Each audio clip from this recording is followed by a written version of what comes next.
पण यासाठी मला एक गोष्ट सांगा, याच्या मागची पार्श्वभूमी काय होती? का बरं हा विचार तुमच्या मनामध्ये आला? ते गेल्या मागील वर्षापासून हे नगरसेवक कुठल्याच प्रकारचे काम नव्हते. जे आले होते त्यांनी फक्त ते आले कसे हे माहिती नाही कोणाला. तर बा ते बीजेपीची लाट किंवा कशा हिशोबाने आले होते ते त्यांचीच लाट म्हणा. पण आता जो काम करणारा माणूस होता यांनी 5 वर्ष 9 वर्ष 5चे कालावधी त्यांचा झाला आणि त्याच्यानंतर 4 वर्ष झाले. त्याचे कुठेच दिसले नाही. आता फिरून राहिले, आता त्यांना लोक आठवून राहिले. पण मतदाराच्या वेळेसच तेव्हा आठवते. आतापर्यंत गेले कुठं होते हे लोकांनी त्यांना प्रश्न विचारायला पाहिजे. जो काम करते आम्ही लोकांसाठी ब्लिचिंग पावडर असो हे असो नाल्या साफ करायच्या असो कुठेही मी स्वतः नाल्या साफ केले. याच्यावर काय सांगू माझी जनता अगर त्रासमध्ये असेल तर मला तिथे उठवाच लागेल.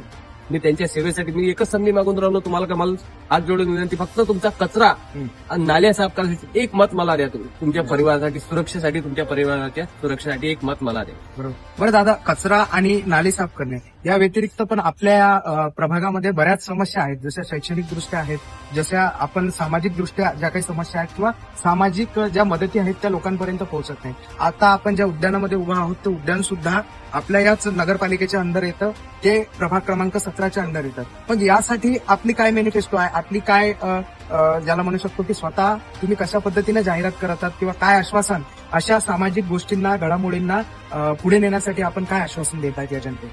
मी हे म्हणत आहे की जे आता आपल्या इथे लहान मुलांचे गार्डन्स आहे बरोबर ते भंगार पडलेले आहे. या 5 वर्षामध्ये 5 ते 10 वर्षामध्ये जे झालं ना हे नगरसेवक होते यांनी काहीच कामं केले ते एकदम उदाहरण पडलेले आहे. जे माझे सहकारी नाही त्यांना मी ते डेव्हलप करून देईन, जे त्यांचा रोजगारी वाढव सहकाऱ्यांचा आणि ते त्यांच्यासाठी येणाऱ्या लहान लेकरांच्या भविष्यासाठी खेळणं आहे.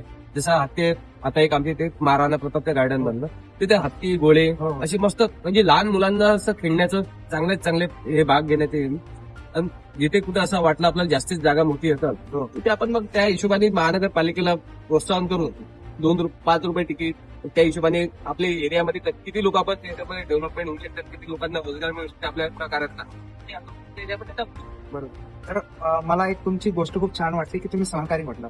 तर बरेच लोक जे असतात ते कार्यकर्त्यांसाठी किंवा कार्यकर्त्यांचा वापर फक्त राजकारणापुरता करतात. तुम्ही तुमच्या कार्यकर्त्यांना किंवा सहकाऱ्यांना कशा दृष्टिकोनातून बघता?